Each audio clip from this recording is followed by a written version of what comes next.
Good evening and welcome to the November 18th Wilmington School Committee meeting. Mrs. Dixie, we are in attendance with the exception of Steve Bjork. Please join me in the Pledge of Allegiance. I pledge allegiance to the flag of the United States of America and to the republic for which it stands, one nation, under God, indivisible, with liberty and justice for all. Excellent. Welcome, everyone. Our next item of business is a student snow day letter presentation. So we have two students. And am I getting them? Do they know to come in? I'll get them. One at a time, yeah? Yes.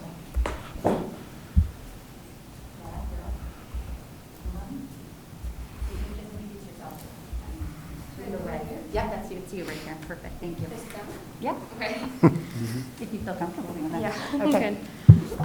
Hi, I'm Neda Stoeva. I'll just get into reading it. In times like these, something as simple as keeping snow days can benefit everyone, whereas canceling snow days would heavily impact the mental health of students, teachers, and parents. Also, they remind everyone of simpler, special times. It's not about precious little snowflakes, it's about caring about people and their well-being. Snow days will give us an opportunity to rest, reset, and recharge. Everyone knows school can be overwhelming and draining. Snow days serve as a break in which you can relax. The needed break brings numerous benefits. Snow days serve as a break. Rather than staying up late and getting up early, snow days will allow us to sleep in longer. Sleep is important, and most people are not sleeping for as long as they should. Under the circumstances of current events like the pandemic, it is crucial for people to be well rested to improve their health and immune system. A member of prep school in Summit, New Jersey notes, "I do not need to explain why sleep is beneficial to us as humans, but especially during the winter, sleep helps us from falling ill and also keeps us more alert and focused on what we are doing. Snow days are a perfect opportunity to get some extra rest. Also, it improves your mental health by decreasing the amount of stress in your life. School might be one of the most stressful things in a teen's life. Because of the number of assignments they are assigned, some might even be behind. Snow days can allow students to catch up on work, get ahead on it, or serve as an opportunity to work on understanding the material from school. This time is also helpful for teachers and parents. The article 6 Ways a Snow Day is Good for Your Health by Real Simple stated, more than 40% of Americans who receive paid vacation don't actually use all of their days off. Snow days provide a chance for people to take time off of work and school. Having one day can benefit our mental health tremendously. Nostalgia brings back many memories, reliving the feelings and moments that have shaped us into who we are today. Looking back on everyone's childhood, snow days have a positive connotation associated with positive memories. One of the best feelings is waking up to school in the morning and discovering school has been canceled for the day. If snow days are eliminated, instead students will be forced to join an online call and continue with their schoolwork. But please realize that students are still kids. Our childhoods mostly consist of stress and worries with regard to school. Because of the pandemic, anything that was normal to us has become completely different. During these circumstances, at least one thing we love should stay the same. It is clear that when we feel nostalgic, we get this rush of happiness.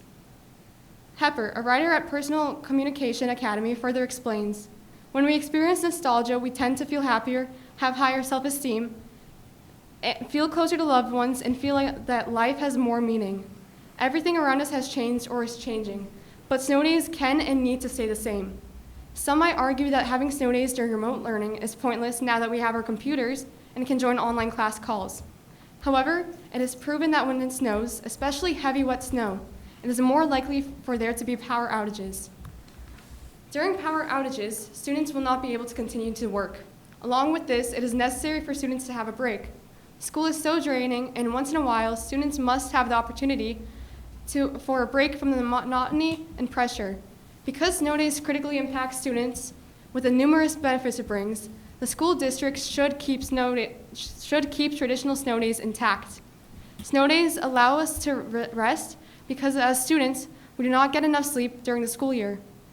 Also, it allows students to catch up on work or even get ahead. Not only students suffer from stress, but teachers and parents too. Snow days can allow everyone at home to relax and take time out from the stress of school, work, and the world. Snow days bring so many benefits to everyone, therefore they should be kept. Thank you. Thank you. Thank you. Netta, can you stay for 1 sec? So can you just say you're in 9th grade? Oh, yeah. And was this, ninth grade. and this was an assignment, was this an assignment for class or? Miss Desper, Foundations of Writing, assigned us to do a letter to the Wilmington School, to you guys, and to Dr. Glenn, friend. Yeah. And because, and I should have prefaced this by saying tonight, we're going to be talking about the snow day survey results, and we're going to be voting on whether or not those snow days, so I should have probably told the public that. You clearly knew that, but I probably should have mentioned it, so thank you very much. That was very persuasive. Thank you. Will you send your colleague in? I will. Thanks. Sorry, we jumped right in, Wilmington. I was just. Hi, Ava. Hi, good evening. So you just tell us your name, and you're also grade 9. Is that right? Yeah, my name is Ava De Oliveira. And dear Superintendent and School Committee of the Wilmington Public Schools, snow days only disrupt a student's learning time. There are many reasons why making snow days remote learning days will be beneficial. Studies show that when students stick to a schedule, they have a smoother learning experience. If we stick with our schedule, students and teachers will get out of school sooner. In addition to this, we are currently in a position where this transfiguration will be exceptionally easy. In Massachusetts, our society deals with a break in an instructional time like snow days, but schools deal poorly with the distributions like excessive absences that affect some students negatively. Snow days will damage the community's characteristics of the educational method. Teachers must divide their time up to help students who are negatively affected by the snow days interruption of their time and schedule. Evidence shows that students are in fact affected by this. An article in Edutopia states, students attend school on just 11 out of 30 weekdays in one stretch. All that snow was later considered a factor in students' poor showing in reading, writing, and math on state mandated tests in the spring. Many people are forgetting the damage that snow days cause. For example, snow days have history and nostalgia on their side. So why the growing consensus around replacing them? The answer largely comes down to the complex demands of school scheduling and concerns about the effects of distributions on learning. If snow days are not turned into remote days, students will suffer from feeling stressed. Having a school schedule up in the air can cause many complications between a student and teacher's relationship and the learning process. Even though the school days are tacked onto the end of the school year, the MCAS testing date does not change. This means that the period of time students have to learn the needed information to prepare for the state's standardized test is a lot smaller. A school schedule needs to be as organized and as orderly as possible for the best results in a school's education. In addition to this year schools are already very comfortable with the remote setup. With the way school is set up currently, we are in a prime position to abolish snow days. There are plenty of people who would agree that we are in an ideal situation to substitute snow days for remote days. For instance, school committee member Samaha brought up a great point when he said, I'd actually be in favor of using snow days instead of remote days. The infrastructure is already laid and we have it set up for it. The state's 4 outline requirements for remote learning would be met. Snow days just end up interfering with students' learning, and instead we can just use the resources, especially now that everyone is very comfortable using platforms like Zoom and Google Meet. Why not take advantage of that? Although some people may argue that every student needs a mental health break, is it really benefiting us? The more snow days we have, the more information teachers have to quickly cram in before MCAS, which is extremely stressful and hard on students. Teachers can be utilizing the experience that they have gotten through this pandemic and putting it into use during the snow days. There are plenty of people that would agree. For instance, school committee member Ragsdale responded to the opposing side of the argument with, I'm inclined to think we should use snow days as learning days since we have the capabilities. I'm in alignment with Mr. Samaha that the groundwork is laid and the infrastructure is in place. School committee chair Bryson brought up a great supporting claim by taking the perspective of some parents. Bryson claims if we have a storm that hits pretty hard, but then we have a few days when people can't go anywhere, there's no reason to have remote learning. Can we make a decision like that if we have a bad winter with 7, 8, or 9 snow days? Then I think parents are going to start saying we should run remote days. This all shows that we're in the best position to make snow days remote days. This will help to improve a student's learning experience and result in students and teachers getting out of school sooner. Eliminating snow days can lead to getting out of school faster. This will allow students to spend more time relaxing and enjoying activities during the summer. It will also make planning much easier as principals and district leaders have to rework the calendar for the rest of the year deciding whether to bring teachers and students back and shorten the spring or keep them both longer and extend the end of the year. This shows how snow days result in us losing time in school. If we just get rid of them, then there will be less hassle and work.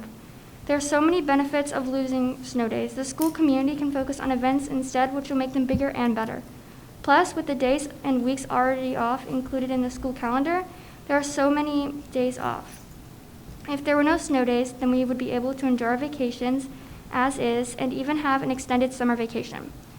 Students don't understand how much this can affect their work and productivity. They don't realize that they are benefiting themselves and their free time. This is why excluding snow days can lead to a faster way to get out of school, where kids have more time to relax in the summer and enjoy their activities. They'll be thankful when June arrives. Some people might say students need a sense of normalcy during these times, and that if snow days are taken away, it can negatively impact students' mental health. Mental health can be shown in many ways. Sometimes it's harder to see than others. Snow days provide a great opportunity for a break because we can't control Mother Nature, which infers you can't feel guilty when there's a snow day.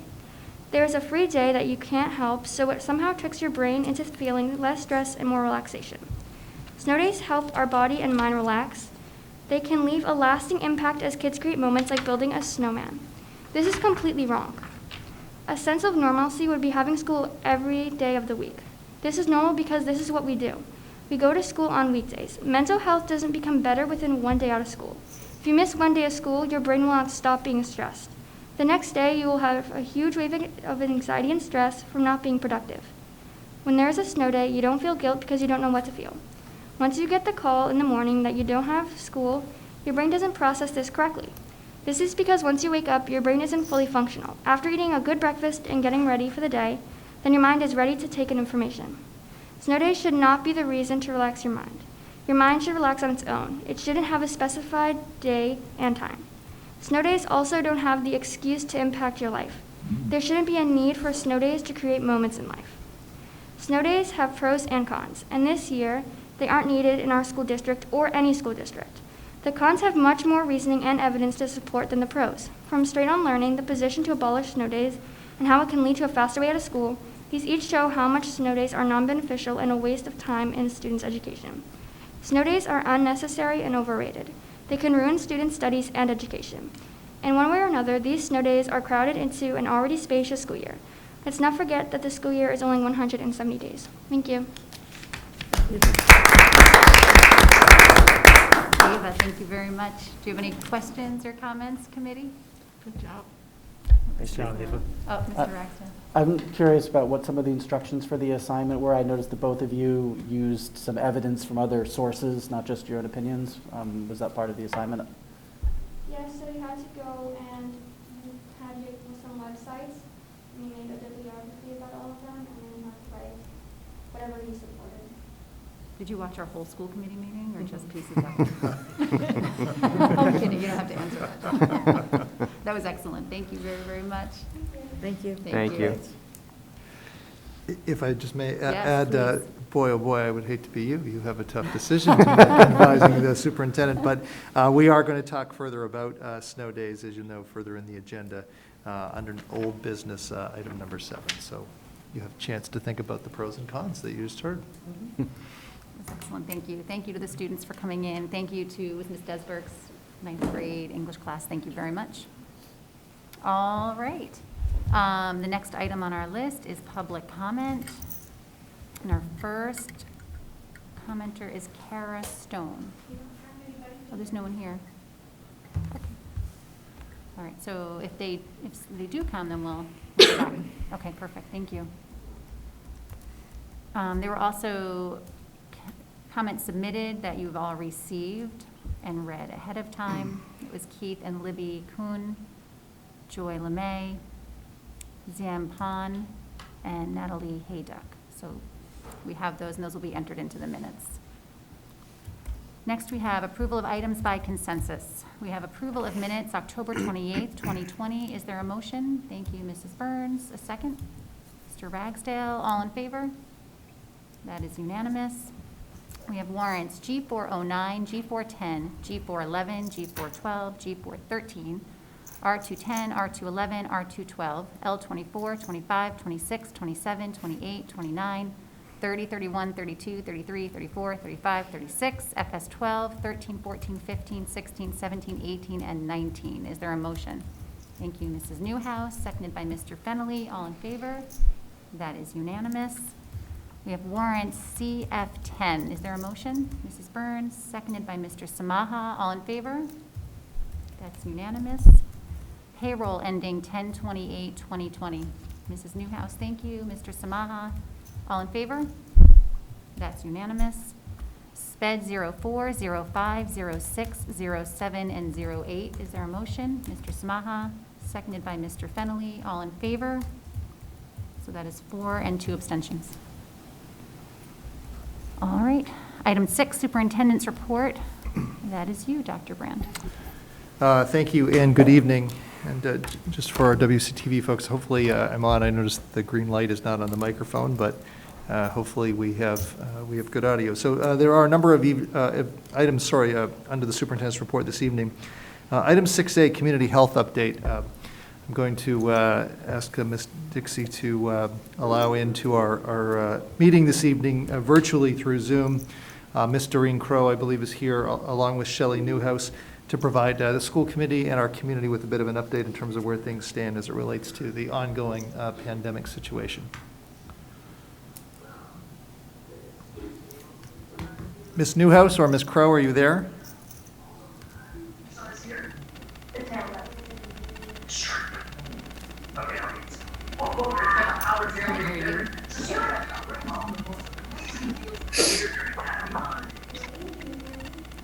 I can. Perfect.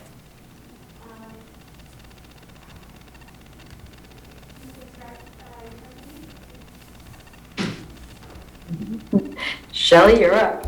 I guess so. It's weird, I can't see anyone, so I'm not sure. It's just funny not talking to anyone. Hi, everybody. So, I guess what I wanted to talk about is, a couple weeks ago, the state changed the metrics reporting, so we were in the red, along with a few other communities a few weeks ago, but they changed everything to reflect which I feel is a better way of reporting, which is more in line with our population, so we are actually in the yellow. And I sent, do you have that slide, Kristen, I sent over to put up? If you don't, I can move it up, but I don't know if you might really be able to see it. That's what it looks like. It's that one. Okay. No problem.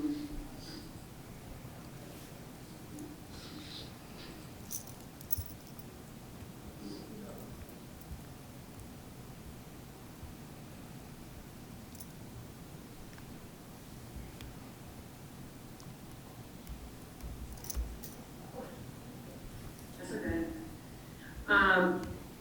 So basically the metrics have changed, which gives our positivity rates a percentage base, and that's what they're basing the color coding on now. So for instance, last week we were at a 2.75% positivity rate, which is higher than the Massachusetts state average, which last week was around 1.7. This week, we're higher than that. This week, we're at 3.6%, so we went up a little under 1% in positivity. So in order for us to change from yellow to red, we have to be at a 5% positivity rate. We're up there, but the eastern half of Massachusetts is up there, just so that people understand that. I think if you look at Worcester East, everyone is in the same boat with cases. And you look from Worcester out west, the cases are much less. All the surrounding communities around us are running between 70 and 90 cases. Right now, as of today, Wilmington is at 84 positives with about 150, way more. I mean, I'm close to over 200 in quarantine right now. Contact tracing's been huge. it's just been a lot of people, a ton of questions. That's been the biggest challenge right now. It's important to know that with Thanksgiving coming up, we need to all practice safe Thanksgiving. I mean, you've heard it on the news, you've heard the governor say it. Really try to be mindful of when you're at your Thanksgiving destination, that you wear a mask. If you're around people, or hopefully you're with your family members that you're always with, but that's not always the case with Thanksgiving. Try to keep your distance from everyone. It's so tough, I understand too, because you really don't want to shake hands or hug your family members. You really have to practice a safe Thanksgiving, because I'm really seeing the transmission is coming from these small little gatherings at houses, like household gatherings, just small ones. 6 people hanging out together and one's positive, or 6 people, 4 or 5 people are going out to eat and one of them's positive. And if you're not hanging out with your tribe who you're always hanging around with, and you introduce somebody new into that's where we're seeing our positive rates. And then usually if one person in the house has it, it goes through the whole house. So we're positive rates in households we're seeing very high. Some other things that we want to be mindful of this Thanksgiving next week is the travel order. So it's important that you follow the Massachusetts travel order guidelines. So if you're traveling to anywhere outside of basically Massachusetts, New Hampshire, Vermont, and Maine, you will have to go by the travel order, which is you need a test to come back into Massachusetts. So within 72 hours. Or you can quarantine for 14 days. So if anyone has any questions about the travel order, or they're not sure what they're doing or where they're going, it's easier, you can just give me a call at the Board of Health and I can go over it with you. If you're traveling, also to be mindful, if you're traveling to another state, to find out what their quarantine requirements are for however long you're going, if you're going for a few days, because they might have quarantine regulations for you coming from Massachusetts, and also when you come back. So those are some important things to know. It's important to just still wear masks. We're seeing rates just skyrocket. I'm probably getting 10 a day, sometimes more. They're coming in fast and furious. Like I said earlier, there's no real connection between the cases other than whole households are coming in. So that's where we're at as a community. So I didn't know if anybody has any questions that they want to ask me. I can help you guys out. Do you have any questions? Sure. It's so weird. I feel like I'm not talking to anyone. Well, Okay. just a comment. I think it's also important to note, besides mask wearing, the use of hand washing and sanitizing items that you typically pick up that do a course of a day outside of your abode. I think that's another big additive to stop the spread, is hand sanitizer, and I think that's a big thing as well, as people travel and go out, and they are traveling, public restrooms, things like that, but you just want to be mindful of those areas, that piece as well. Wouldn't you think? I heard a little bit of it, proper hand washing and hand sanitizing. That's really important. Hand sanitizer is effective, so you want to use that all the time if you can't do proper hand washing.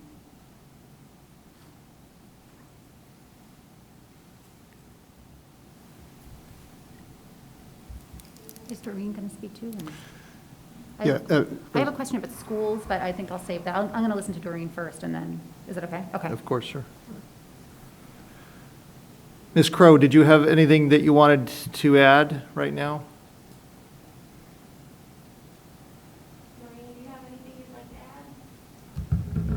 I would like to just report that, pleased that there has been no in-school transmission in Wilmington. And what that means is that students and staff are doing a great job keeping each other safe.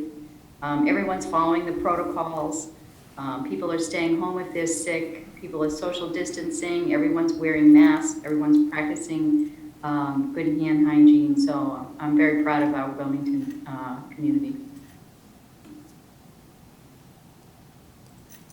That was my, Do you want to go ahead, Ms. that was my question, so Oh, we're good. okay. Okay. Thank you, yes. Just to share with the school committee and the community, you may know by now, but I did send out a letter earlier this evening to our families, reminding everyone of the state travel order that is in place. So this is an important time period, obviously, as Ms. Newhouse said, upcoming to the first holiday period. There are some fairly specific guidelines that the state has put into place, not the district, but the state has put into place, and so I want to point that out. In the letter that went out, I also tried to clarify our position, and it's a challenging one, and hopefully members of our community can appreciate in terms of if a student does need to quarantine. And we are trying to approach this no differently than if somebody is a close contact, a student is a close contact. That puts he or she obviously in a challenging spot if they're in the hybrid learning model. And we are preparing, hopefully don't have to go there, but are preparing for the possibility that if somebody is traveling to a high-risk state, then in turn they obviously have to quarantine upon their return. And so that's something that also in the letter is we try to address as we come up to this holiday period. But, you know, what Ms. Crowe said is the last piece, and that is that we are not seeing school spread. And that is a testament to the great work that our students are doing and their approach to everything that we are all being asked to do, as well as our staff. The protocols are being followed. The 6-foot distance is in place, and as I've seen this myself many times as I walked around schools, it is working. And I think that this is an important piece to highlight and to underscore. And our continual collective commitment will hopefully allow the situation to not change. And we can keep our buildings open for in-person learning. So thank you, Ms. Newhouse and Ms. Crowe. As I've said many a times, they have been working overtime times 100 to help support our operations here. And obviously, Ms. Newhouse is being pulled in a number of different directions as she supports the town. So thank you for being here both tonight. And they probably didn't hear a thing of that, but. Thank you. All right. All right. Good night. Good night. We'll figure this out. Ms. Dixie, are you okay to go on to the presentation from there, and I'll just work it from here? Okay. So that is item 6A, community health update. Actually, can I? Oh, sorry. Quick comment on that, to remind, because I don't think we've spoken to it in a school committee meeting yet, but to remind people that we have the school dashboard where all of the current cases in our schools are summarized all in one place. Do we have a link to that on our website? It is off, yes, we do. It is off of the school reopening page, and when you go to the school reopening page, if I remember correctly, it is one of the tabs on the left-hand side. It's updated weekly. Thank you to Ms. Crowe, who was the lead to put this together. I think a number of other districts have this in place. I don't know about all, but certainly, and it is being updated regularly. We do not have it broken down by student and staff. We have it by school, but we don't have it by student and by staff. Some have asked about whether or not there might be consideration to segregate or separate the data in that way. And at this point in time, I don't think we're inclined to do that. Keep it as a whole for the school community. There is some concern that if we were to go down that path, that might lead us closer to impacting confidentiality. If there's only one staff member, for example, in a community, in school community, that would be fairly obvious if it was, the music teacher, for example. So nevertheless, but that is something that's a new feature. Thank you for pointing that out, Mr. Ragsdale. I do, yep. Okay, so for school committee members, I did just, if it's easier for you to see off of your screen, I did email this to you. We'll include it as the packet. This just will follow and enhances some of the text that's in some of the different documents tonight. In your school committee packet, item 6B, and I've included it here specifically under the superintendent's report. There's an item from MASS, or the Mass Association of School Superintendents, the association of which I'm a member of, and they came out with a statement that I think that they circulated fairly broadly on social media and such recently, and specifically it did pertain to the recent call from the governor to have, in effect, all students return to full and in-person learning. And this has been obviously some source of conversation. I'm well aware of it. I think we all are within different circles and discussions. And specifically the the desire to have all students return to in-person. And so, you know, I thought that I would share this as a perspective by one organization, and obviously one that I'm connected with, so I acknowledge that. But I think it is important for those that are grappling with why it is that we can't just automatically, as a school system, whether that be here in Wilmington or for that matter, most any other district, I would suggest, why we can't just immediately revert to the traditional approach. There are three, at least, fundamental things that I think are appropriately identified by the statement by MASS, around which we really have orientated so much of our reopening and continual operations. And that's one, the 6 feet distance. We, as a remind members of our community, we embraced this 6 feet distance as a pivotal distance from student to student in our classrooms, and we've had obviously much discussion about that here in this room in the past, or via Zoom in the summer. And that's ultimately led to our hybrid model that it almost immediately necessitated dividing our typical classrooms in half. And so at this point in time, there's been nothing that at least I'm aware of at the state level that has, 3 to 6 foot is certainly the range, but I just would also point out, and you may recall some of this conversation, that even at 3 feet, in many of our classrooms, it is not possible to fit in our typical, at least at the K-8 level, footprint, and even in the majority of high schools, not classrooms, not all the classrooms, but the majority. And this becomes a pivotal piece around which obviously we shaped our reopening, and so I appreciated MASS calling this out. The second piece is bus transportation. The Department of Education, you'll recall, issued some fairly clear guidance around how buses needed to be loaded, distancing students significantly. You might remember there's a graphic that's floating out there. That has not been altered or changed. And when we have fairly high rates of usership in a community like ours, that would certainly be something that would be a problem for us. And thirdly, collective bargaining. And this is certainly something, again, that pertains to all districts. So I wanted to share this, and I'm happy to take any questions if you have any, but I know that it's been circulating out there, so it seems timely. Sorry, Mrs. Burns. I just find the timing of the governor's comments to be a little perplexing in light of the current situation in Massachusetts. How, I know it's a local decision, but to promote a full in-person learning experience for our students at this time, as we're seeing numbers climb in double and triple in cases, yet in the same breath, he has put forth guidance about no more than 10 people in a home for the holidays. So it's a little perplexing. It's contradictory.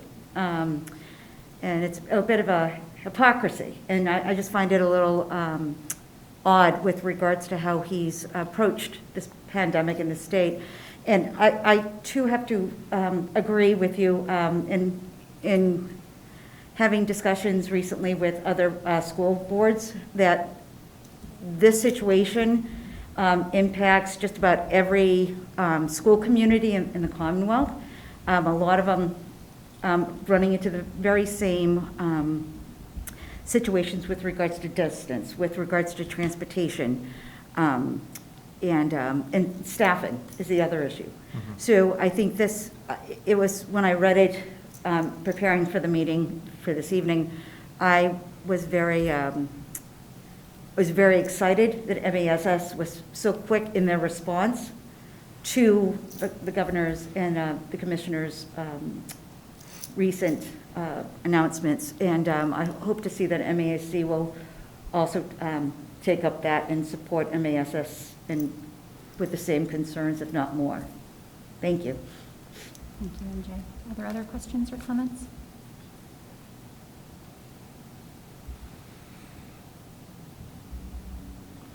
Okay. With that, then, we'll move ahead to item 6C, a completely different topic, but just, again, under sort of this section is one that tries to provide an update to you on what seems to be timely items and not necessarily covered in other parts of the agenda.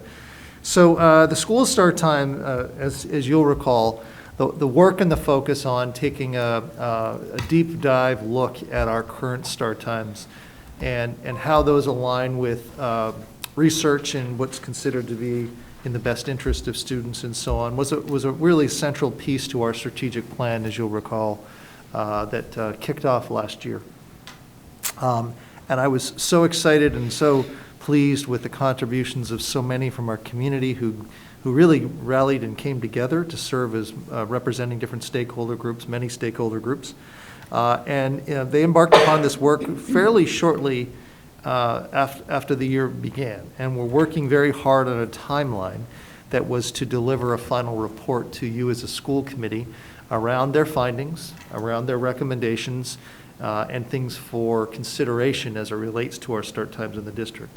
As you might imagine, this, like really most anything, was placed on hold immediately back in the spring when we closed down. It is, though, one of those things that I think is very important to try and resurrect and try and work towards. And as we settle in, there are immense challenges, of course, around every day and every week, as you, I know, can appreciate. But there are some things that hang out there that I just think would be, it would be terrible just to leave alone, and this is one of them. And so what I wanted to provide you with a brief update is what my thinking is currently around trying to get back to the work that has been started to allow the group to come back together. And my hope is that most will be able and willing to do so and interested to do so. I've called a meeting for just shortly before the winter break and asked folks to get reacquainted with the work that they were doing in their various subgroups. And I'm sensitive to the fact that everyone is pushed and pulled and feeling things in very different ways right now as we all try and navigate this situation. But I emailed them, I think it was 2 weeks ago, and my hope is to be able to bring them together to have a first meeting over many a months just before the winter break. And as best as we can, and as long as we're able to still stay in some semblance of operation, the proposed timeline is what I wanted to share with you, and that is having that first meeting in December, pulling together the pieces, being able to sort of press play again, pick up where everyone left off, and readjust this timeline, but doing so in a manner that I still think is possible. And that would be to ask the committee to try and finish off their work that they had started over the course of January and February, and then to present to you the first part of March their findings and their recommendations. And then allow you as a school committee to mull that over, to perhaps explore further feedback from the community if you so wish, with the thought and hope that we can still ask you as a committee to make some final determinations or decisions before the end of this school year. And so the target dates right now, I think we can agree we might have to be flexible with these, but would be making a final decision by the end of April. So I just wanted to provide you with an update. I don't know if you have any questions, but it is something that I know some of you have asked about, and understandably so, and I think it's time to start to think about this again. So if you have any questions, though, I'd be happy to take them. Mrs. Burns? I just have a very quick, and it may be a premature one. I know that there is a financial budgetary component, as it may be around the transportation piece. In light of the current situation and the unknown going forth, is it anticipated that we may have a better idea or a guesstimate as to what our budget may look like in considering this for implementation, that we would, I mean, would we know the cost? Would we have a better grading? You can't without a crystal ball, but I'm just wondering with regards to the state budget now and the unknown in that area, if that will be a component towards the end. If we'll have a little bit more insight as to what the possible state budget will be in order to implement whatever changes we, Right. to consider that. Well, if I may, the original timeline was deliberate in terms of trying to get to you this report at the end of last year, and then to be able to consider what the options were before going into the budget building season that we're quickly heading towards. But that being said, it's very fair to say, and I did check in actually with Lisa, our transportation director, about this. Where they left off, I don't think it's sort of putting forth any secrets. They had a whole range of options, many, double digits, in fact. And some of those required budgetary resources in terms of adding buses. Some did not. Okay. And so I think that the interest will be how this all shakes out in terms of the implications for where the final set of options are that come to you. And, I don't know what those will be, but I would suspect it's going to be quite possible that what you'll have in front of you once all of this work comes together, if I had to predict, would be options that probably do include and that may not include any budgetary resources. If they do include budgetary resources as a preferred option, then certainly I think what that would do, because the budget would be pretty much finalized by then. I think that what you're probably going to be looking at is a possible start date, a year, 2 years out, I guess, if you will. And then that would be a conversation as part of building FY23's budget.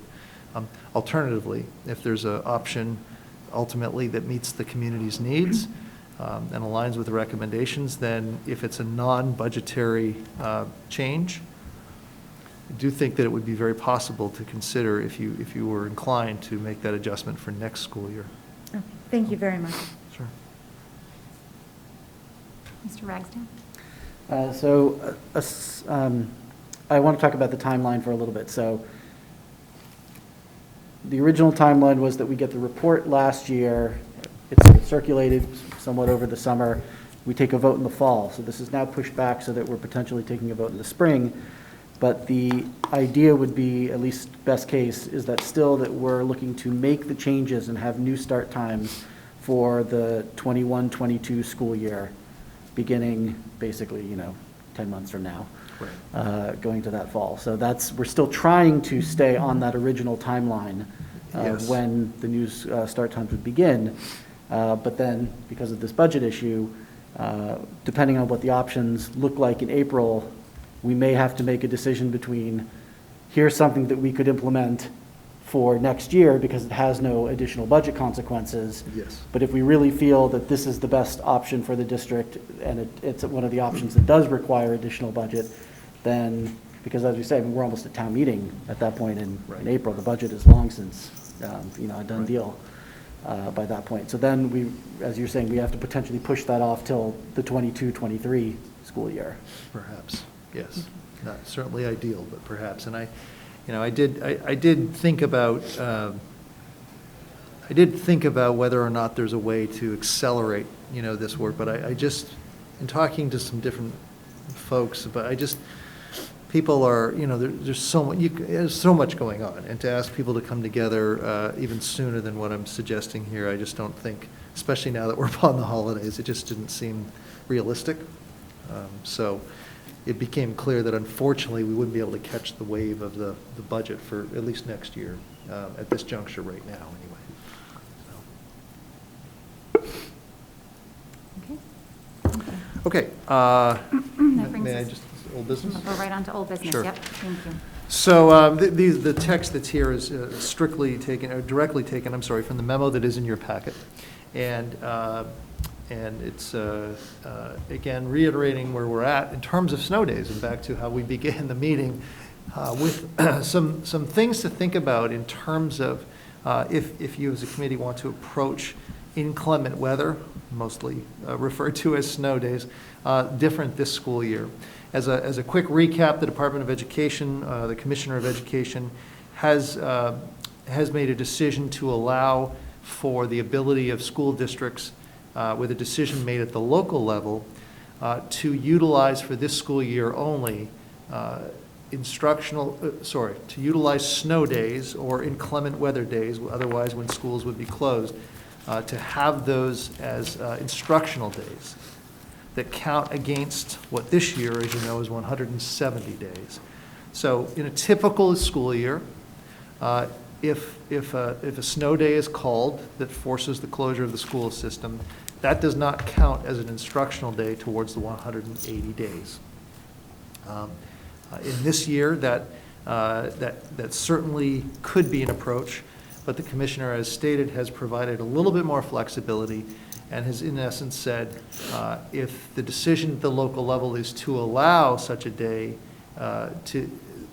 it can be used for an instructional day that would count towards 170 days. I thought about this in a number of different ways, and so too, as an example of our student leaders who are here tonight, they've given it some thought too. And there are pros and cons in thinking about, which direction we might pursue. Certainly thought about those and the impact of and the ability of our teachers as well as our students to access electronically, virtually, the resources would be a concern, and I've mentioned that before. But all of that being said, there was a recent survey as well that we did, a quick hit survey. The results of those are included in your packet for your reference.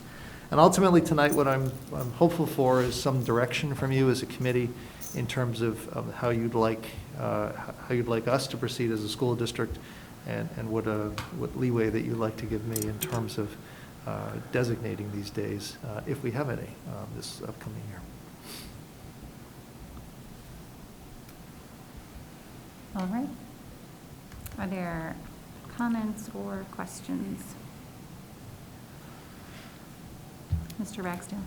So we have a district survey information here, which basically shows on about a 2-to-1 preference for using those days as instruction days rather than a traditional school day, over just over 67%.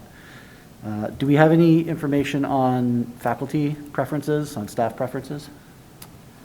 I don't have those right here before me, but I do, they were shared with me. I probably could pull those up. I can tell you that they were not terribly dissimilar. There was a majority of staff who were inclined to, who desired to have instructional days in play, if you will, when weather is inclement. Mrs. Burns.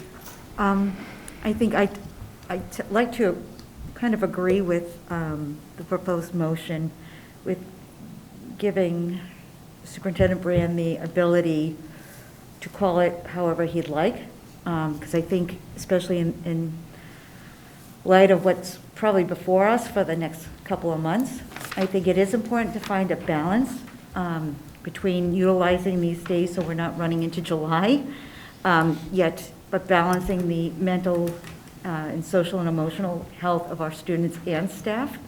And I think Dr. Brand, as he's over the past several months, the importance of, what families are in this community are currently weathering. I think, given Dr. Brain that ability to find that balance, to, perhaps consider snow days, and yet consider days that we can certainly utilize for our students to be remote, so we're not falling to the end of June as the end of the school year. So, I trust Dr. Brandon in finding that balance in that role, because I think that's an important piece and a unique piece that we've yet another new precedence that the superintendents have to do, besides whether or not we should call a snow day or not. This is a whole nother layer to that piece, which I think is the most difficult job of being a superintendent. But that's just my comments to the proposal. Thank you. Can I jump in? Just because I agree that I also think the motion makes good sense, and it's not sort of this, it's not either or, like kind of giving choice. Every storm's a little bit different, and so I think giving Dr. Brand the ability to make the right choice for that particular storm, or a storm that goes on for multiple days, does make good sense. So I'm in agreement with Mrs. Burns. Mr. Fennell, sorry. Yeah, a comment and then a question. I'm glad we did the survey. It was great to see the responses. Admittedly, they were skewed a little bit more heavily than I anticipated they would be, but it was good information, and I'm glad that there were some students here. I was surprised to hear a student say they didn't want snow days, but good information regardless, and thank you to them for both being here. And I guess my question is, and this might be getting ahead of ourselves, but assuming this motion and then, there's a day where we get a pretty big storm and the district decides we're going to shut down, it's going to be we're going to have a remote day, but there's a neighborhood or a section of the town that gets hit, or a tree comes down or whatever, and they lose power and they can't participate in some kind of remote learning. Has there been any thought given to how we address that sort of particular situation? So it's a great question, and I think it's central to the worry here that I have in terms of being which I appreciate the comments, providing the flexibility to do so. But, I think that one of the challenges, quite honestly, for us that makes this a little bit more difficult to comprehend is our organization. And what I mean by that is that, often in a district, you'll have a neighborhood setting specifically for a school. Mm-hmm. And it's, sometimes the case when power goes out for a particular section of the grid, a neighborhood, as you will. And I do think that probably would be a scenario where it might be more cut and dry to isolate the impacted area and say, well, the vast majority of those students at the elementary level, now that might not hold true if they're high school students, I understand that. But so, I think that the default position here, depending on which, decision you ultimately go with, is that if there is a concern, if there's an issue with power outages, then I think, in the essence of equity and access, largely, I think it will have to be the case that would drive a decision for the district as a whole. And I understand that people might not like that, but I think it gets very complicated to isolate or dissect just those students that were just in the north, mm-hmm. and they were the only ones impacted. And I think we have an obligation, obviously, to provide access to 170 instructional days for students in the district this year. And if there's a question of the ability to do that, I do think that unfortunately, but I think the default would have to be, it would have to be a snow day. Yeah. I can think of storms in the past where, power outages and trees down were not a cornerstone, if you will, or a hallmark of the storm. And I think that's the thing that, depending on which way you go with the vote here, would provide that flexibility. Mm-hmm. And then I think that would feel there would be a greater degree of confidence to be able to say, all right, there are apparently no issues that would allow students or staff to access networks and electronics to be able to engage in their learning. Sure. Thank you. Mrs. Burns? Could I ask, just to kind of piggyback off that, and granted, I know this is, again, probably a little too premature. We have staff living in other communities. What transpires that even though if Wilmington doesn't lose let's say electricity in any of its sectors. What about the ability for teachers who live in other communities who may? Yeah. That's another factor Yeah. that, Well, one of the things to that end, one of the things that I do think is, and based upon the results of the staff survey and the overwhelming desire to have consideration given for these days to be instructional is would be the preparedness of staff. You know, that they are, and can be indeed in say asynchronous days, and the provision of materials, you know, ready to go, would certainly and could make the difference, and could, it therefore could be completed as a day. So depending on the direction that you signal for myself as a superintendent to go will then lead to messaging to staff in terms of, you know, as we're approaching the winter season now, the expectations, how we'll approach this, and you know, the requirements to be ready. Because as we know, that could happen, you know, in a moment's notice. And so if we're going to try and live up to the ability to use it as an instructional day, then we need everyone to pitch in and be ready to do so. very good. Thank you. Great, thank you. Mr. Braxton? So I think taking all the points about, you know, practicality and equity, that it's, you know, there are potential problems with connectivity and power and so forth. I think that absent those, the expectation should be kind of getting towards that, well, what should the guidance generally be? Like my sense, both from the community and staff and just my own sense, is that the general expectation should be that we're able to use these days as instructional days. Unless we find for other reasons that there's something that, an overarching concern that says, no, this is not, we don't think this is going to work, you know, on this given day or this particular storm or with the situation that we have. One thing that I'm hoping that might also do is make the decision to call a snow day a little bit easier. I think that you've commented before that one of the hardest decisions that superintendents have to make is, do I call a snow day? You know, I look at the weather forecast at 5 a.m. and then it's just like, do we call it, do we not call it? And if we have the option of an instructional day, then there's a little bit less concern about, well, if I call this snow day and it turns out that it's not very bad and we could have gone to school anyway, then we've lost this day of instruction needlessly. And with the option for remote learning, then, or even whether it's, you know, asynchronous or synchronous, that might make that type of decision a little bit easier to make. And we're of course, in that type of situation, if it turns out to be much milder than the forecast, you know, than we considered it might be, then of course we're also much less likely to run into a situation where we can't do it because of power if it turns out to be milder. So I think that should be the general expectation, that we will, when possible and unless we have these other contravening factors, that we'll be trying to make these into instructional days. But of course, if the other factors come in, I mean, we can't have the last day of school for Woburn Street be different from the rest of the district, because that neighborhood, the power went out and they didn't get an instructional day that day. So if it turns out that this is too much of a problem, then we might have to go into a different direction. But I do support the motion and having you have the discretion to make those decisions. But again, as far as guidance goes, I think that we should have an expectation of instruction. Thank you. Thank you. Are there any other comments? Are we ready? Yep. I'd like to make a motion to move to approve that the superintendent reserve the right to designate inclement weather days as either instructional days, which will count towards the total 170 days required during the 2021 school year, or elect to close the school district and call a traditional snow day, in which will not count as an instructional day. I'll second. Can I do that? Can I call myself as the second? All in favor? That is unanimous. Thank you. Thank you very much. All right, that brings us Thoughtfulness. to new business.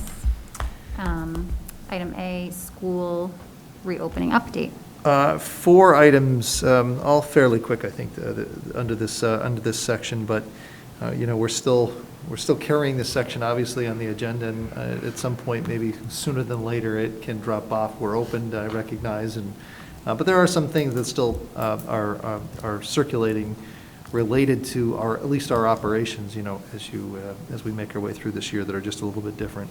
The Learning Model Survey is the first, and there is a summary included in your packet, a brief summary of the results from the recent Learning Model Survey switch. Just as a point of reminder, we sent out a survey to families in an effort to try and better understand those that were interested in having a change in learning model, hybrid versus remote, fully remote, for their children. The survey had just under 60 responses in total, and you can see in that table how that's broken down by grade level band and those that were requesting remote from hybrid or vice versa. And so our school leaders, our school principals have had this data now for some time. They've been working at trying to determine how these changes can be slotted in. In some cases, these changes, in some cases where it was possible, have happened or are underway and happening already. In other cases, there might be, as you might recall, as part of the language around the survey, a little bit more time needed. But we are working hard to try and make these adjustments as quickly as possible. And so I just wanted to provide you an update on that. I'm not sure if folks have any questions on this, but I'll pause in case you do. Any questions or comments?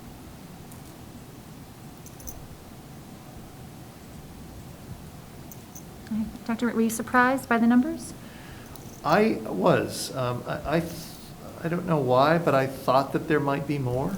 And I think that assumption was coming from what I was hearing from principals secondhand in terms of what sort of was being painted as that they were hearing from a lot of families, about a desire to make a change. Now, I'm not discounting what they were hearing, but I think perhaps at the end there were other factors that may have led to a family, at one point in time thinking that they might want a change, whereas once they understood some of the parameters around which we had to operate within, perhaps that desire fell off.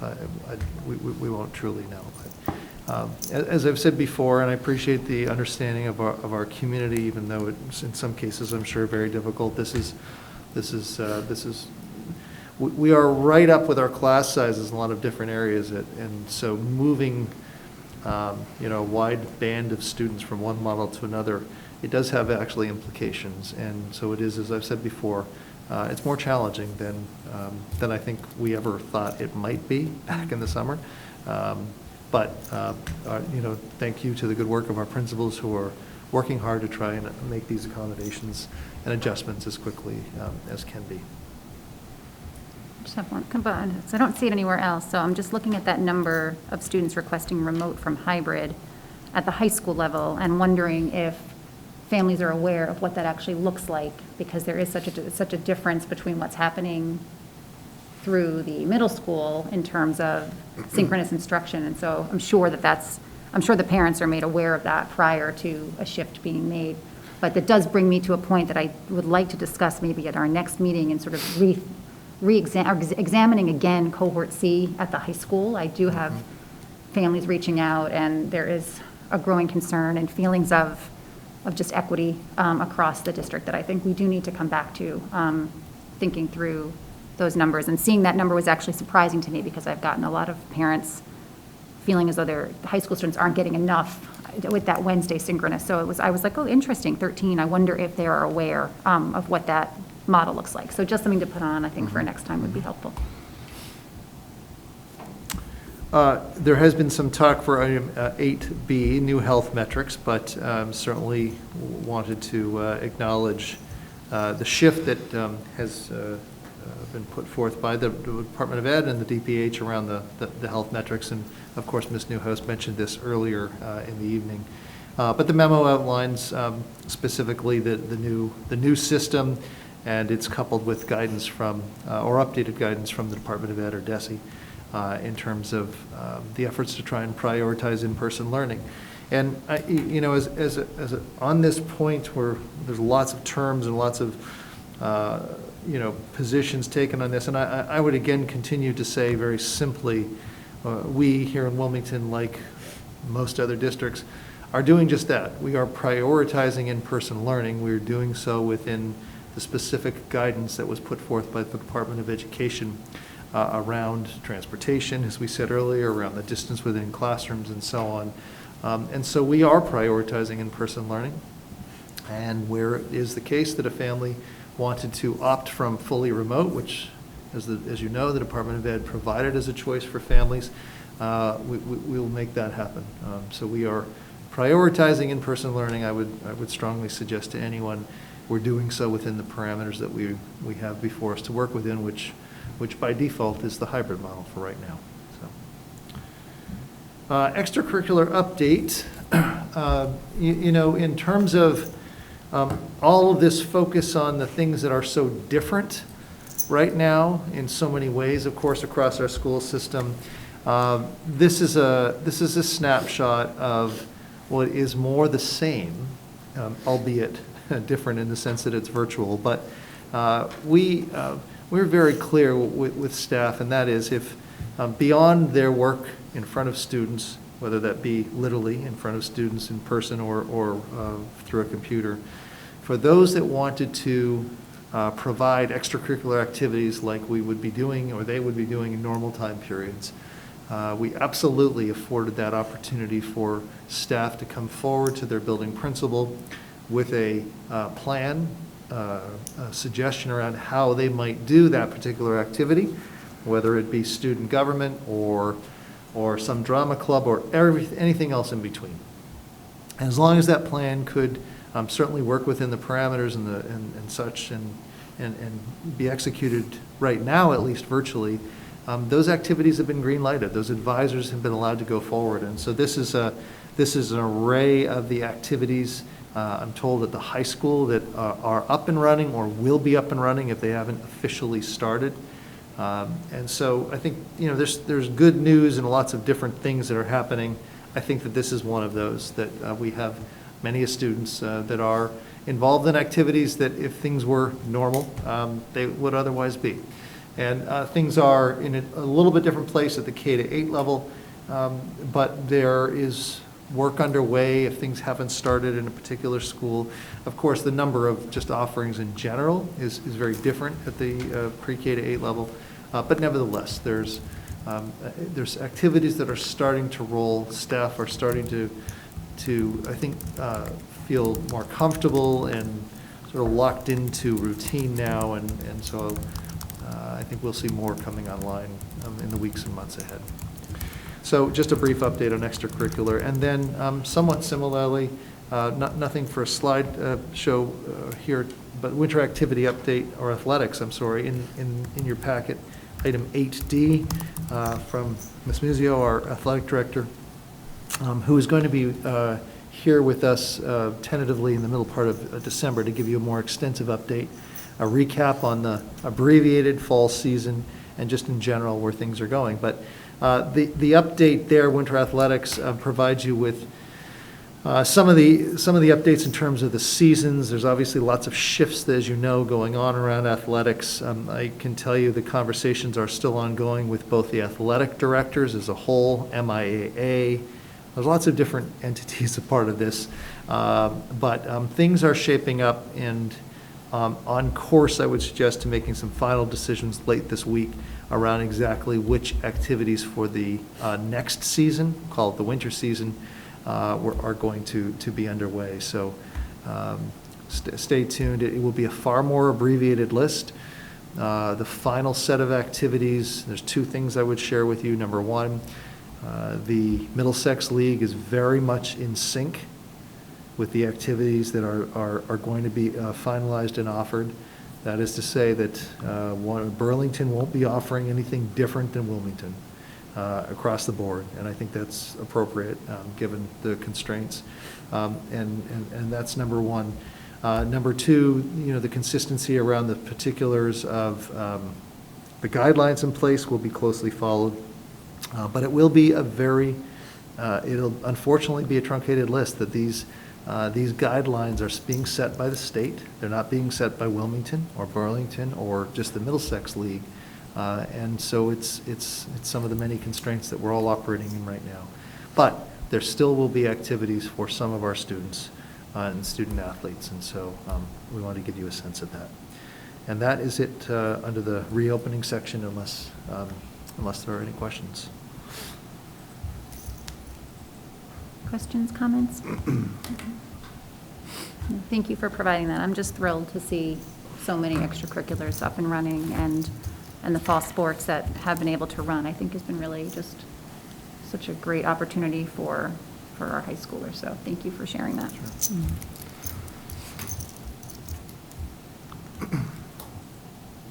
I'm moving us along? Okay. Sure. This. Are we skipping item B? Item D, B, Then we have the financial memo. the financial report. right, I know. Well, no, this is just as a placeholder. I'm seeing this, but I'm seeing that, so you're throwing me off a little bit. Paul asked if he could do a presentation. I said, don't.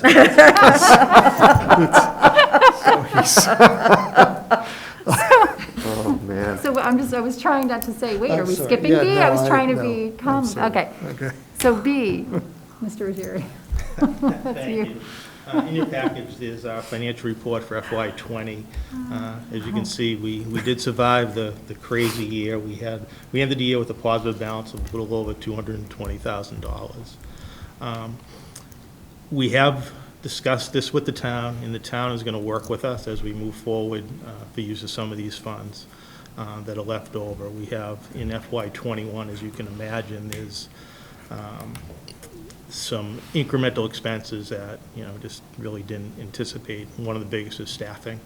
As you've heard, we have a lot of staff out on leave. We've had to, hire additional staff to cover those positions and so forth. So we'll be working with the town to help us, through that with that money, but we have had conversations with the town. So all in all, it was good. FY '20 is behind us, working on FY '21, and the FY '22 budget process has begun. Thank you. Questions?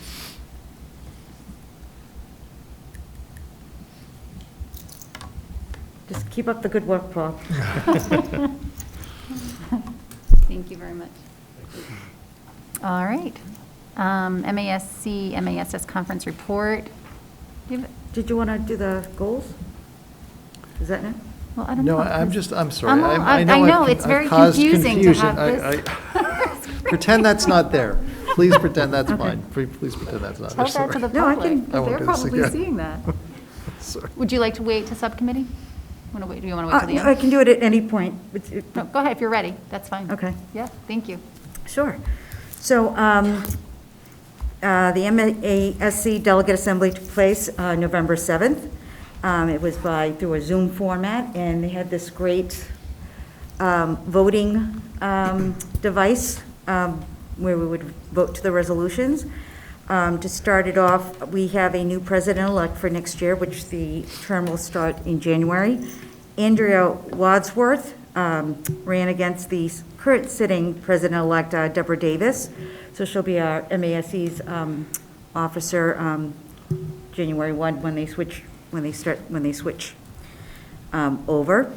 Going into the resolutions, the following resolutions passed without discussion. Resolution 2, COVID-19 state funding. Resolution 3, school committee anti-racism resolution. Resolution 6, retention of Medicaid revenue. Resolution 8, membership of school committee member on the Board of Education and Secondary Education Board. Let's see. Resolution 9, providing equity for sexual orientation LGBTQ students, teachers, and staff. The following resolutions were held. Resolution 1, MASC and high-stakes testing. Beverly School Committee attempted to table this resolution citing the criteria we had discussed, where it was a 3-year, they want to put a 3-year memorandum to this. It did not, it was voted down, and it actually passed. I did speak to it as I said I would, but to no avail. So it passed the assembly. The next resolution, which was Resolution 4, lowering the voting age for municipal elections. This was one of many discussion we had. There's a 19-year-old school committee member in one of the states a little further out west who spoke so passionately to how students were looking for more opportunities to participate in civically, one of which was to vote in the municipal elections. So since, knowing that this would also be a local decision, that was, I think, another reason that a lot of school committees did vote and pass this. It was 65 to 49, so it was kind of close, but still enough to pass that resolution. The next resolution, Resolution 5, supporting increased federal support and stimulus funding for public K through 12 education. Framingham's school committee brought forth an amendment to this resolution, asking to remove through the enactment of progressive tax enactment or progressive tax legislation. They asked for this to be removed, citing that it would be stronger without the particulars. Additional school committee members also spoke to it, saying that in agreement in the sense that that should be removed, saying that, you know, with it would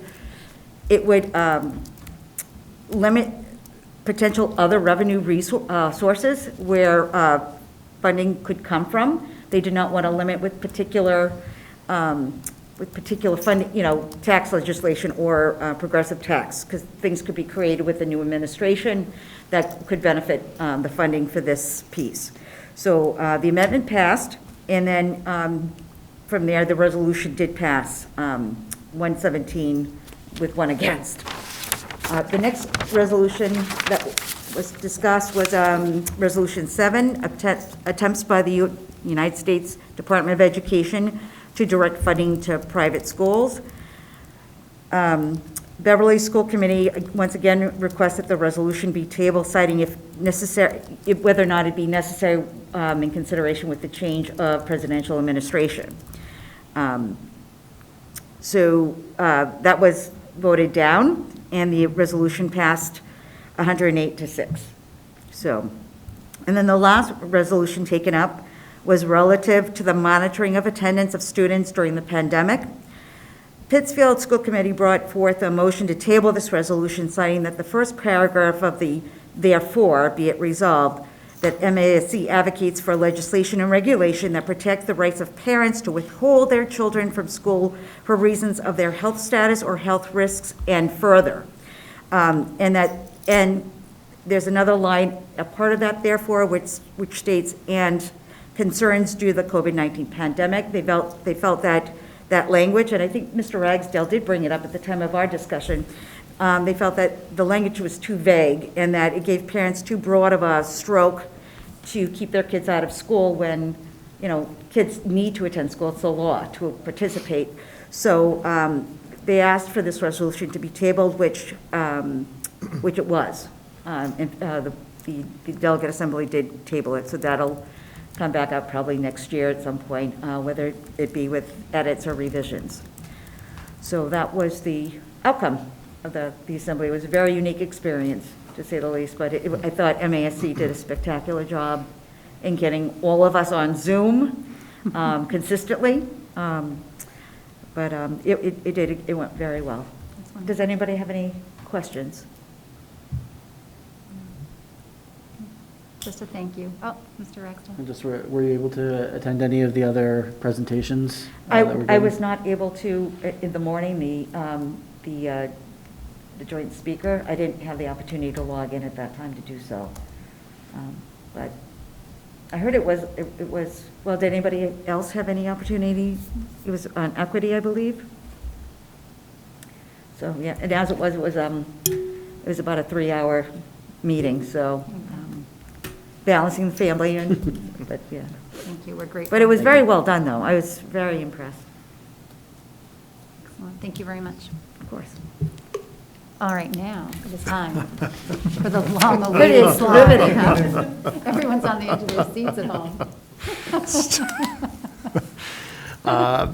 All right, with that introduction, in your packet, there is a memo that I provided you this evening for your consideration, and it's really with the spirit of recognizing that we have important work, certainly beyond just the navigation of the daily and weekly challenges associated with this time period, but that we will return to normalcy at some point, and so too, does the focus need to return to or resume with thinking about the things that are very important in our district in terms of moving forward.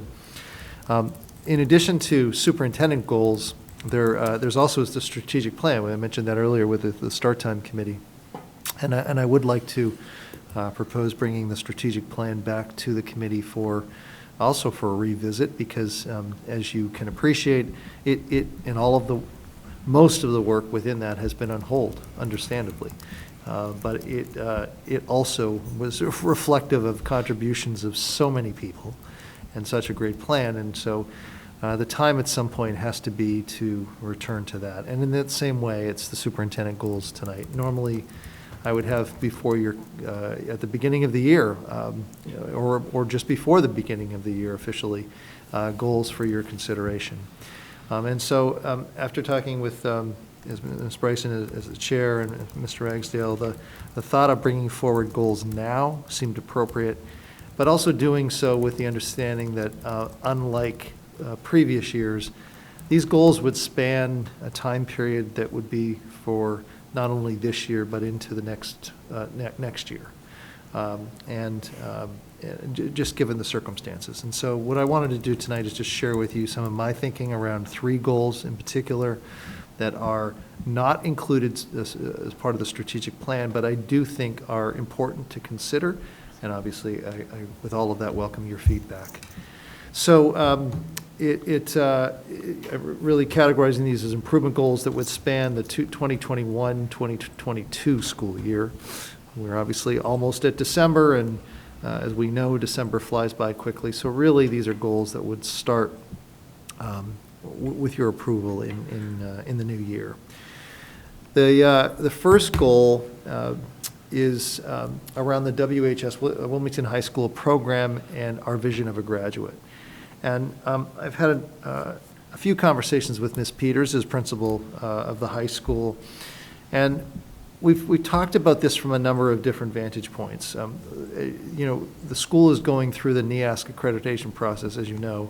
That's, the time periods there have been adjusted, but one of the things that you might recall is the development of a vision of a graduate, a necessary and important piece of the accreditation process.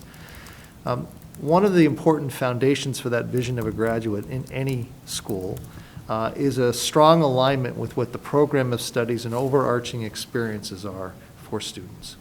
And as Ms. Peters shared with me, certainly some very good work and contributions towards the development of that vision of a graduate.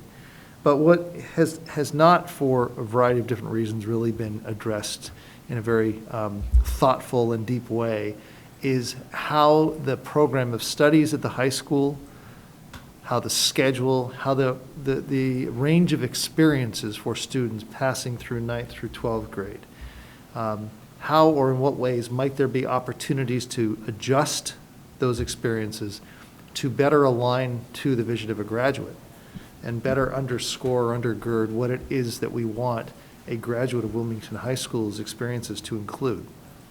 And so this first goal really centers largely around this school, around the program, perhaps around the schedule.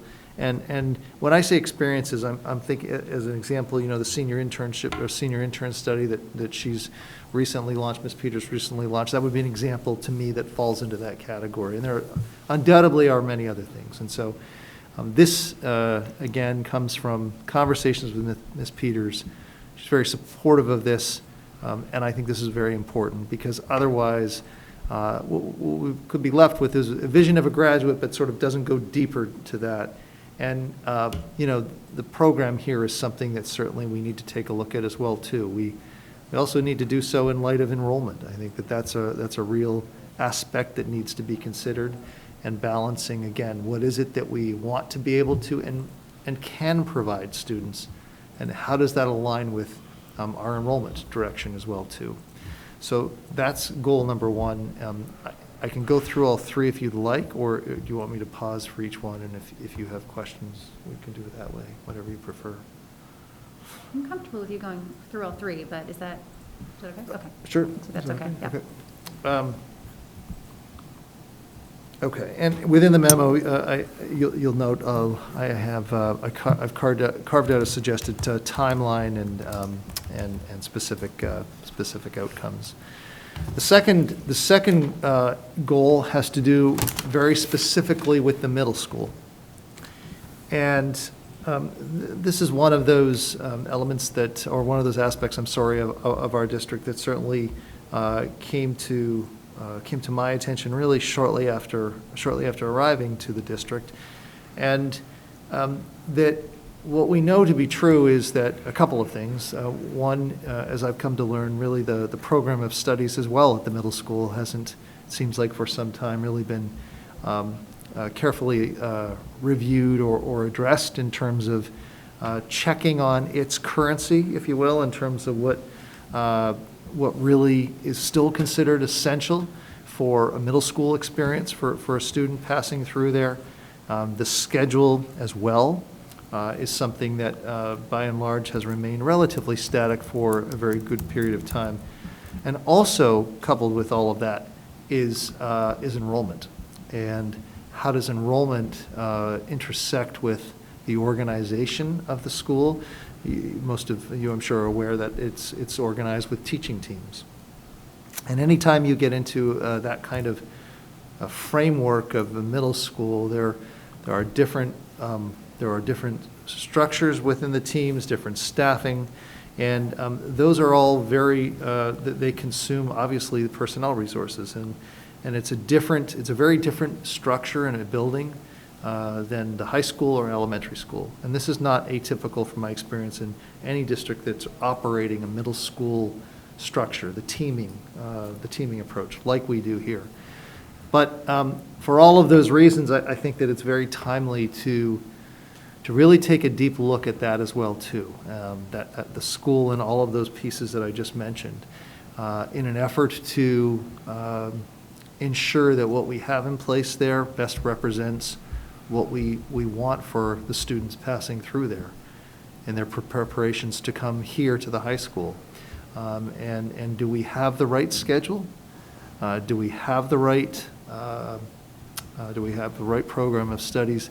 And does it reflect what is considered, again, most important in this time period for a young adolescent that's traveling through? So that's, broadly speaking, that's goal number 2. And goal number 3, I guess not to leave out certainly one aspect of our organization, but it turns out this way, and that's attention to be given to the elementary level. And as you know, we are really at an important time period of embarking upon potential MSBA applications we talked about that previously, of course, for our elementary schools. We have an article for the capital study that will be done, and in talking to Mr. Hall, town manager, that's been a little bit delayed, but he's planning to get that RFP for that capital item to study the Wildwood and to help our district come up with options for an interim basis of where to relocate the Wildwood program. And that's all coming together as well with our eventual need to try and be clear and come to terms with what is it as a district and as a community we want for the organization of our elementary schools. Part of this was certainly captured in the capital study that was done by the town, master plan, a couple of years ago. But as we came to learn, MSBA, if we are fortunate enough to be welcomed into the MSBA program, we are going to sooner than later need to signal to them what it is as a community we want. And is it K-5 schools? Is it continuation of some semblance of what we have right now with different stops, different grade level configurations?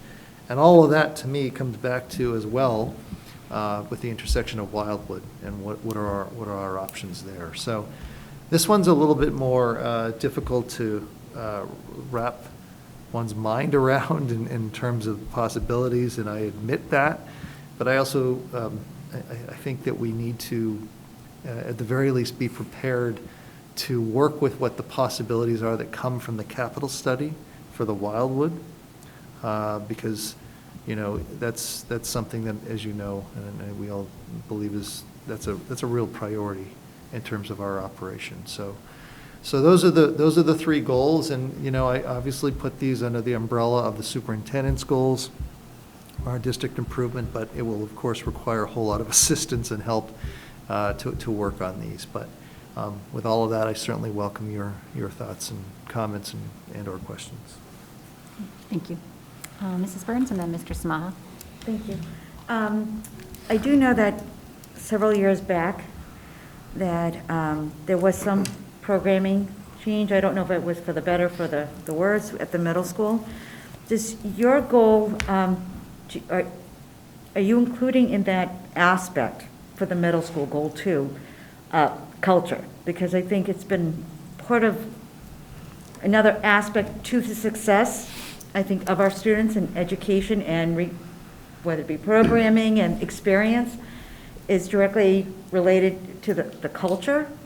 Will you be focusing on that within that goal as well? Because I think that's a vital piece for the success of all students in the environment of which they learn in.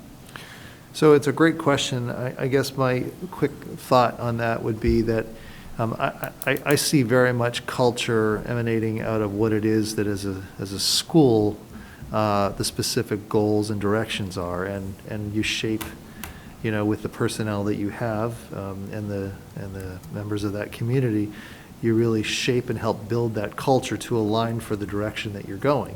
Mm-hmm. And so I don't know, in the moment here thinking about your question, I don't know necessarily that would be a focal point of that goal specifically, but I guess I would suggest that culture would be something that would be an important component of any possible changes or adjustments, if there were to be any that come out of a focus on either the team structure, the program of studies, the experiences that community really wants and desires for its children. So, yeah, I mean, I have to think a little bit more about that, but that certainly doesn't come. That's not coming to mind. It wasn't deliberate in its omission right. here. I would ask for you to consider it in some capacity within the goal. It may not need to be a focal point, but I do think it's an element that can't be overlooked when approaching it. I suppose the respect, the civil, the conversation, those areas of which I think are kind of vital and part of implementing, I think, the outcome of this goal. I just think it's woven, I guess, for lack of a better descriptive in it. So I would ask you to think about how it is, at the very least, it can be wrapped up into what you've brought forward. Mm-hmm. Thank you. Thank you. Thanks, MJ. Mr. Samaha. Yeah, thank you. I'm looking, just looking over all three of these goals. I'm really happy with them. I think that the goals as a whole, I think are going to, it's nice that you have one at each of the three different levels. But I think that's representative of this idea of, changing Wilmington schools, for the better, and with your goals being in, really measurable ways that are definitely going to have, I think, long-lasting impacts on Wilmington. So I want to thank you for having very thoughtful goals here, especially thinking about the middle school sort of seems to be the thing I think that sticks out to a lot of people. The middle school has had a lot of turmoil past number of years. And I think really taking a look at it as a whole and including all of the stakeholders in it, I think is going to be something that's going to be very, very important. And to sort of add perhaps to Mrs. Burns' point here is that looking at all of these other systems in the school, that hopefully culture will be, will be an outcome of when you make these, shifts or changes and discussions, happen that will produce perhaps a different culture in the school. So I just want to say, thank you. They're very thoughtful goals, and I think that they're going to have a large impact on the district. Well, thank you for saying that, and I should have pointed out, and I'm sorry I didn't, but, part of the, if indeed, your support is there for these 3 goals, the timeline, the 2 things, I guess I would just add to make sure to clarify. So the timeline of what I'm sort of ultimately proposing is thinking about this of a sort of a 10 to 12, January to the fall, early winter of next year. But then, of course, following from that is and I hope people realize this, that if I'm able to be successful in garnering this work towards leading to some recommendations or proposed changes, that will take time, of course, right? And so we're not going to be able to turn everything upside down, this time next year. But hopefully, if these can be accomplished, it will help clarify or make clear the road that we're going to pursue over time. And some aspects may be able to be implemented sooner than later. Others will certainly, no doubt, have to be over a phased-in period of time. So this is a longer-term, clearly, this is a longer-term adjustment here, with the one exception of more near-term, and that's, Wildwood, and I come back to that as certainly a continual concern. But, well, thank you for your comments. Thanks, Joe. I have just a couple of logistical questions. I'm looking at the evaluation from last year, and so I'm seeing the professional practice and the student learning goal, which I don't see here. So is that okay, or so I guess, can you explain that to me? My second question is, I don't have the strategic plan in front of me, but I'd love to see how these align to that plan at our next meeting before when we do the second reading. Yes. And then my third point is, last year you had oversee and lead the development formation of the Action for Inclusion, Diversity, and Equity Committee to review recent data, further explore. And I know that one was we were at a point in March where that wasn't completed. So I'm not suggesting that we bring that back necessarily, but is there a way to think about equity in terms of these goals, I guess? So as we're thinking about looking through the vision of a graduate, so instead of saying we're going to do this equity thing here, but how does equity integrate through all of those goals? Is that possible to think through? Will it work, I guess? You don't have to answer that right now, but that's just something that's going through my head. I was so excited about that piece. Well, if I may, though, Sure. I would say that back to the strategic plan and to your first, I think it was comment around sort of that breakdown of the evaluation piece. So first off, the ability to, going back to the presentation that was made by Ms. Presser from MASC, and the ability certainly for there to be in place, if as a committee committee's comfortable with that, have as a 2-year evaluation. Now, I'm not outright proposing to you that obviously it's your option of how you do consider the evaluation. It could span 2 years if that's something that you're interested in. Certainly from the standpoint of this is a set of district improvement goals, ultimately I guess I'm suggesting here that they be considered over a 2-year span. The other components, though, of the evaluation, many of those, if I recall, were more closely aligned with, for example, the one that you just, the diversity. That was part of the strategic plan. And so when we, as a group, or you as a committee, revisit that strategic plan, my suggestion will be that there will be some things that will be more prominent, more immediate to attend to in the strategic plan that I think could be incorporated into some of those other parts of the matrix for the evaluation. This is my evaluation. That's helpful. That Thank makes you. sense. Mrs. Burns?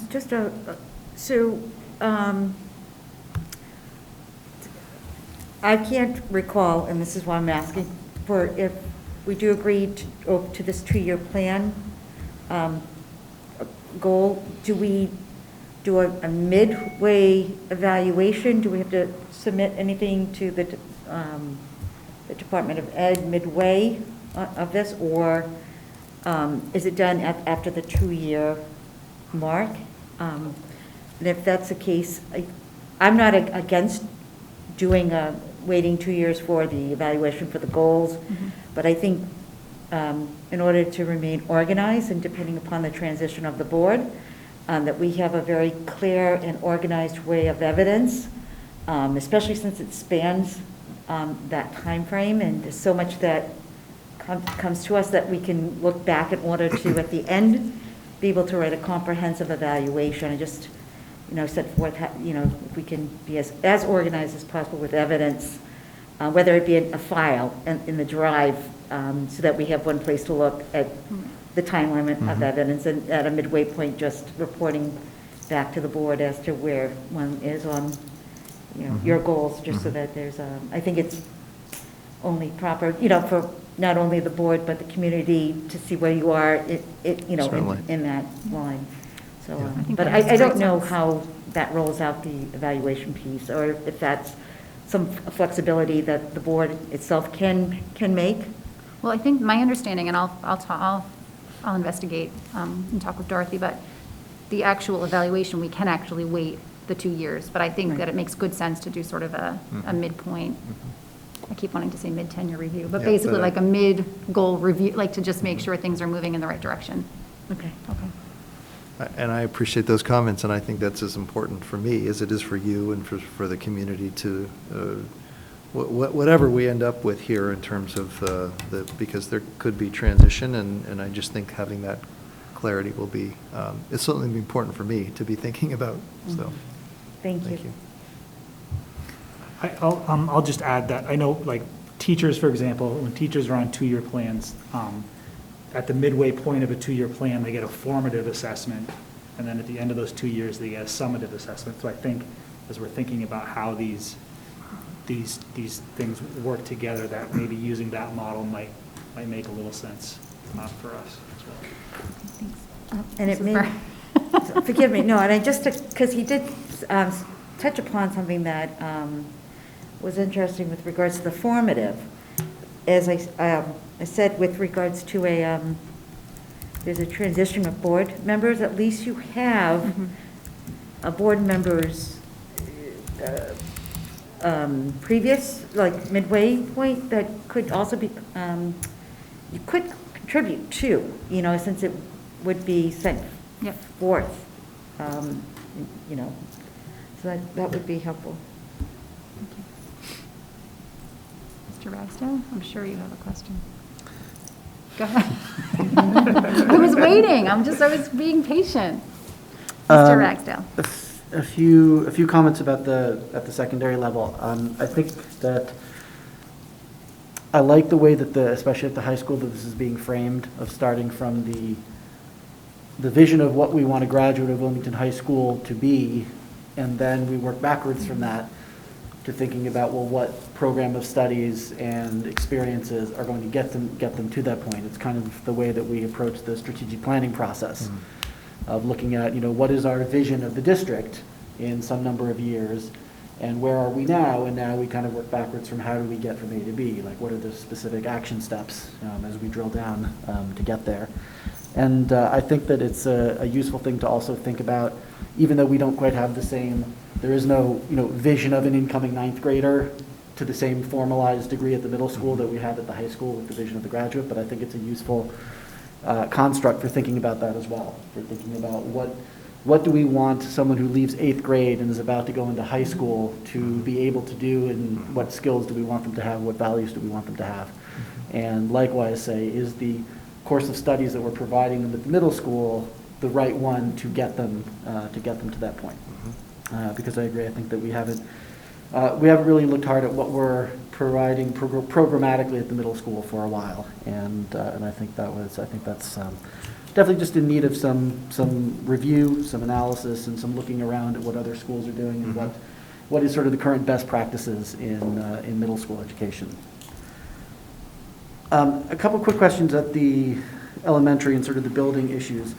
I feel that we talked about in one of our earlier facilities discussions the desire to get a third party to do a more thorough analysis of the school buildings in a kind of a feasibility study. I don't know if this has now been kind of worked into what we're hoping the MSBA potentially to provide. But I think there was a recognition that the master facilities plan at the town level hadn't delved deep enough into the schools to really be able to understand what our options were for reconfiguration and what the possibilities really were, and that we might need to employ some kind of outside consultant to do a deeper dive into that. Is that still something that we think will be necessary for that work? I do think so. I also, though, based upon the last, or one of the conversations that we had with MSBA, there also has to be some degree of, some sense from the community in terms of the desire for, potentially changing or altering what our footprint is, if you will. And so how realistic that is within the building constraints is something that I continue to think would have to come from that third-party study, Mr. Ragsdale, that you're speaking of, which would be something that would be part of any invitation, into the MSBA pipeline and so on down the road. But to me, when I'm thinking about this goal, I'm thinking about it, I think the 20,000-foot, if you will, view to say, all right, as a community, if we can adjust, is there a will, is there a desire to alter our footprint and the grade level span, and what ultimately does that look like? What could we do? Because I think that that's going to be very important information to pass along to any third party. And look, in the interim, if we're not invited in anytime soon, I come back to that Wildwood situation, and my curiosity is, what is it really ultimately, truly, what does the community want at the elementary level and the subdivision of grades, so that when that Wildwood study is completed, we can have a better sense of which direction we might be going, because I think that that'll be pivotal. The worst thing in the world would be, to me, is to relocate the Wildwood program in some direction that then only has to be redirected again down the road. So I think both have to happen. And then you just hit on the other thing I wanted to ask about, which was the possibility that we're not invited into the MSBA program, which is very likely. It's only a small number of districts that are invited in each year. There are some districts who have been applying for 4 or 5 years in a row, just hoping each year that this is the year, and Right. each year it's not the year. So I don't think we have 4 or 5 years to apply to the MSBA, and with Wildwood in its current condition. Right. So if this turns out to be not an option, or either this year, or I guess at what point do we need to take matters into our own hands and come up with a Plan B that does not involve MSBA funding? Yeah, and I think that also, not to broaden or extend the conversation, but I think I touched upon it a couple of times, certainly at both the middle school and high school, but a centerpiece of this will be enrollment. And what exactly does that look like, and we'll talk more about enrollment as part of the budget process. But, where we're headed as a community in terms of enrollment certainly will inform or open up possibly, perhaps other possibilities in terms of our existing facilities. And, just simply to state it, if there's a will to go in a different direction from just having schools that have 2 grade levels, and if the enrollment continues to trend in a downward direction, and we're not invited into MSBA, we may have some options that before us right now, at least that in an interim basis we could move some pieces around and grade levels around and still achieve an ends that people are comfortable with while we're waiting to get invited into an MSBA. So, Mrs. Prince? Not to get too far off the topic, but so the study was done with regards to, at the initial one back in 2000, I want to say 15, 16, Paul may correct me, where we had a variety of different options that included our schools specifically, and what options, we had 6 options of which the town had voted on with regards to consolidation. And I think the town in itself was supportive of, because it would consolidate, if I'm correct, and forgive me, I don't have it here, I do have it at home, K through second grade, and then it would be third through fifth grade in buildings, which I, you know, and so that was done, and I don't know if you thought and I was happy with that, because I think transitions and how our children learn, because there's just too many transitions, I think is a huge driving factor with not only the district, but families, because of the number of transitions their students make. The other aspect is, which leaves me concerned, that if we don't continue to drive and apply for MSBA if we're not successful at this venture, we could potentially lose more students because of that. And granted, you know, with the building that's going on in the community, with homes and new families coming in, and, you know, apartments and things of that going up in this community, I understand how they look at trends in enrollment, but my other concern is that we'll be losing students to other private schools because of our school building. And that's a concern in that downward trend. The one thing is communities evolve. You know, you get older families moving out and newer families moving in. But it's seeing enrollment of school-age children not coming to public schools.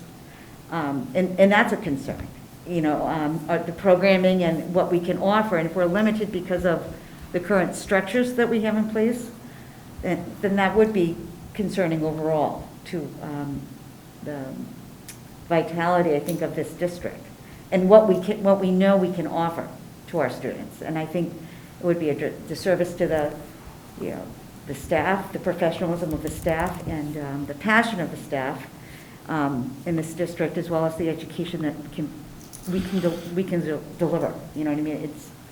I just wanted to bring that up. I guess, forgive me for being long-winded. Well, and just to add, in part of back to this capital study that we are, with the town's assistance, going to gear up for, I mean, if we design that study correctly, not only will it help yield possibilities for where we may put the Wildwood programs, but also a building analysis of the other of the elementary schools and what that realistically looks like. Again, even if we were to get into the MSBA pipeline, and even if it were in this cycle, it's only still going to be one building.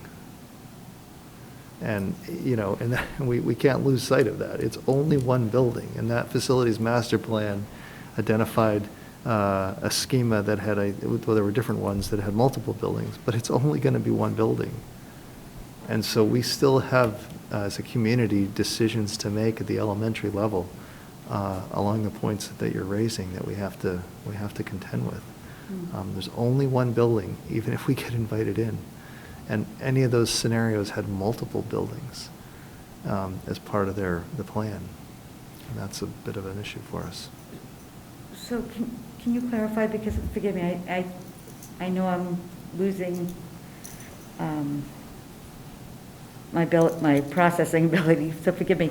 So I know Wildwood is most definitely the priority, but the aspect of consolidating our schools, and that's all I care about, really, at this juncture. Understandably. For the long-term Yeah. piece, which benefits the whole as a school. So when you say it's only one building, can you just clarify, because I know I'm probably just not understanding it well. There's no way that I wouldn't imagine, there's a direction or a path that will see us losing or consolidating 6 elementary schools into one building. And so even if there's consolidation of multiple grade levels, I can't imagine a scenario that's going to have us constructing a rather large elementary school that could subsume all 6 buildings. Oh, yeah, no, So, that probably you know, wouldn't be. so by default, we're going to be left with these other pieces, these other buildings, to figure out some sort of framework or schema to fit in the other grades. And as we know, any building, even if we're invited in, is still multi years out, you know, so. I just didn't know with the previous Yeah. thing, the previous schematic of how the ideal, how we would break down Right. these buildings, you know, how some would be, have additions added on. Well, right, You know, right. that was the one that I was referring to, that was Mhm. created and voted on back many years. I just didn't know what your, Yeah. if I'm understanding what your thoughts to that piece were, or if you were starting anew. That's what I was just trying to understand. Thank you.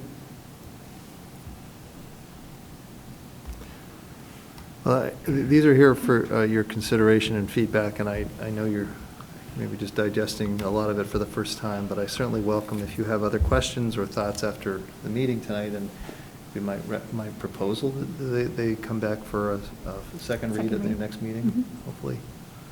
So, Okay. thank you. All right, Thank you very much. All right. Item 9, other reports. I don't think there are any, there are subcommittee reports. Sorry, Joe. That's okay. We had our first CPAC meeting, which I think went very well, although we had technical difficulties at the beginning and the meeting started a little late. So if we missed anybody, I apologize. Ms. Ebert was the host and it wasn't allowing her to start the meeting. And luckily, Mr. Lord saved the day. But we had about 9 parents attend. Nobody committed to being on the board that night, but since then, there's been about 4 parents who have expressed interest in stepping up and doing something. I'm hoping, you know, hopefully we can maintain even those who don't want to be on the board and run things, at least come in and attend. And, you know, the more hands, the easier it will be. We have gone ahead and set up the next meeting, and hopefully we can then transition it to those parents to run it and not Ms. Brown-LeGrand, Ms. Ebert, and myself trying to, you know, do it. But I think they all want to see what a normal school committee on a CPAC meeting might look like. So we're going to put an agenda together with a couple of topics for December 10th at 6:30. Ms. Ebert did send me the link, the Zoom link. So in the coming days, we will get that publicized and out to the public so everybody knows. That's great news. Thank you very much. 9, that's good. That's great news. It was Thank you. very good. I know there was not an EDI committee meeting, and do we have a date? Or we're waiting to reschedule? We don't have a date yet. Okay, so we'll work on I'll that. send something out in the next couple days. Okay, perfect, thank you. We'll come up with a time. And then my understanding is the policy subcommittee is meeting before our next meeting, is that correct? Yes. Okay, so Jesse and, is it still the 3 of us? Mhm. Did someone take that I away think from so. us? Okay, so I'll see you all there. It'll be 6 or 6, I think. Yes. Okay, we- 6 we o'clock. have it. So mark your calendars, please. Any correspondence? None this evening. Okay, thank you. Future school committee dates, we have December 2nd. And, oh, it's on here. And our policy subcommittee meeting is at 6 o'clock. Our regular meeting starts at 7, and then December 16th, we will have our regular session meeting also at 7 p.m. Anyone have anything else? All right, then I just need one last motion. Move to adjourn? Second. Seconded by Mr. Fennelly. All in favor? That is unanimous. Thank you. Good night, everyone. Good night, Wilmington. Thanks, everyone.